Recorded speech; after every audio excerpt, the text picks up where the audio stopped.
ಸರ್ಕಾರದ ಕೋಟ್ಯಾಂತರ ರೂಪಾಯಿ ತೆರಿಗೆ ಹಣ ಕಳಪೆ ಕಾಮಗಾರಿಯಿಂದಾಗಿ ನೀರು ಪಾಲಾಗಿರುವ ಘಟನೆ ಹರಪನಹಳ್ಳಿ ತಾಲೂಕಿನಲ್ಲಿ ಬೆಳಕಿಗೆ ಬಂದಿದೆ. ಹೊಸದಾಗಿ ನಿರ್ಮಿಸಿದ ಡಾಂಬಾರು ರಸ್ತೆ ಕಾಮಗಾರಿ ಮುಗಿದು ಕೇವಲ ಒಂದೆರಡು ತಿಂಗಳಿನಲ್ಲೇ ರೊಟ್ಟಿಯಂತೆ ಕಿತ್ತು ಬರುತ್ತಿದ್ದು, ಗುತ್ತಿಗೆದಾರ ಹಾಗೂ ಅಧಿಕಾರಿಗಳ ವಿರುದ್ಧ ಗ್ರಾಮಸ್ಥರು ತೀವ್ರ ಆಕ್ರೋಶ ವ್ಯಕ್ತಪಡಿಸಿದ್ದಾರೆ. ಕರ್ನಾಟಕ ಗ್ರಾಮೀಣ ರಸ್ತೆ ಅಭಿವೃದ್ಧಿ ಸಂಸ್ಥೆಯ 2,42,50,000 ಅನುದಾನದಡಿ ಹರಪನಹಳ್ಳಿ ತಾಲೂಕಿನ ಹರಿಯಮ್ಮನಹಳ್ಳಿಯಿಂದ ಜೋಶಿಲಿಂಗಾಪುರ ಗ್ರಾಮಕ್ಕೆ ಸಂಪರ್ಕ ಕಲ್ಪಿಸುವ ರಸ್ತೆಗೆ ಇತ್ತೀಚೆಗಷ್ಟೇ ಡಾಂಬರೀಕರಣ ಮಾಡಲಾಗಿತ್ತು. ಆದರೆ ಕಾಮಗಾರಿ ಮುಗಿದು ಒಂದು ತಿಂಗಳು ಕಳೆಯುವುದರೊಳಗೆ ರಸ್ತೆಯ ಸಂಪೂರ್ಣ ಜಾತಕ ಬಯಲಾಗಿದೆ. ರಸ್ತೆಯ ಮೇಲೆ ಹಾಕಲಾದ ಡಾಂಬಾರು ಪದರ ಎಳ್ಳಷ್ಟು ಭದ್ರವಾಗಿಲ್ಲದೆ ಬರಿಗೈಯಲ್ಲಿ ಎಳೆದರೆ ರೊಟ್ಟಿಯಂತೆ ಮೇಲೆದ್ದು ಬರುತ್ತಿದೆ.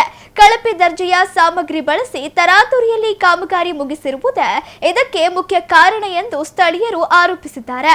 ಸಾರ್ವಜನಿಕರ ತೆರಿಗೆ ಹಣವನ್ನು ಈ ರೀತಿಯಾಗಿ ಪೋಲು ಮಾಡಲಾಗಿದೆ. ರಸ್ತೆ ಮಾಡಿ 2 ತಿಂಗಳು ಕಳೆದಿಲ್ಲ, ಆಗಲೇ ಡಾಂಬಾರು ಕಿತ್ತು ಬರುತ್ತಿದೆ. ಗುತ್ತಿಗೆದಾರ ಕೇಶವರೆಡ್ಡಿ ಹಾಗೂ ಸಂಬಂಧಪಟ್ಟ ಅಧಿಕಾರಿಗಳು ಶಾಮೀಲಾಗಿ ಈ ರೀತಿ ಕಳಪೆ ಕೆಲಸ ಮಾಡಿದ್ದಾರೆ ಎಂದು ಹರಿಯಮ್ಮನಹಳ್ಳಿ ಗ್ರಾಮಸ್ಥರು ತೀವ್ರ ಆಕ್ರೋಶ ಹೊರಹಾಕಿದ್ದಾರೆ. ಸಾರ್ವಜನಿಕರ ಹಣವನ್ನು ದುರುಪಯೋಗ ಪಡಿಸಿಕೊಂಡಿರುವ ಗುತ್ತಿಗೆದಾರ ಕೇಶವರೆಡ್ಡಿ ಹಾಗೂ ಇದಕ್ಕೆ ಕುಮ್ಮಕ್ಕು ನೀಡಿದ ಅಧಿಕಾರಿಗಳ ವಿರುದ್ಧ ತಕ್ಷಣ ಕಾನೂನು ಕ್ರಮ ಜರುಗಿಸಬೇಕು.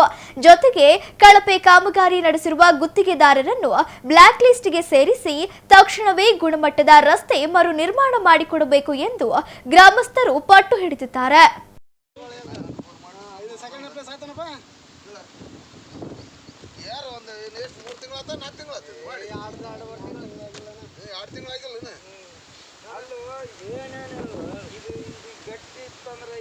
ಡಂಬರ್ ಮಿಕ್ಸ್ ಇತ್ತಪ್ಪ ಅಂದ್ರೆ ಇದು ಏನು ಹೊಡೆಯೋದಲ್ಲ. ಇದು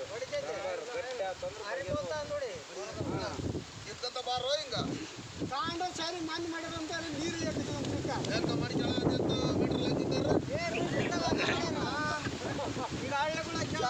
ಮಾಡೋದಂತ ತಾಣದ ನೀರು ಹೇಳಿದಂತ ಚಾಲ್ ಪಾಡೋಣ 3 ಚಾಲ್ಗಳ ಪಾಡಂತ ಇನ್ನು ಓಪನಿಂಗ್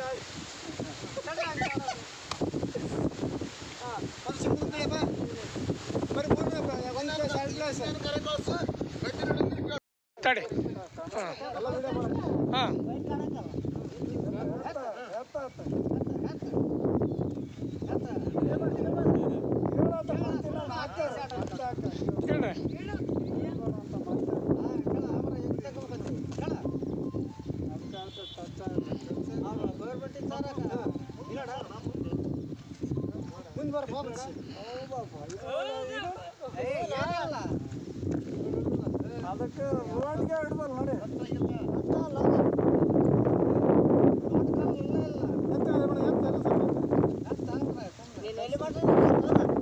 ನೋಡಿ.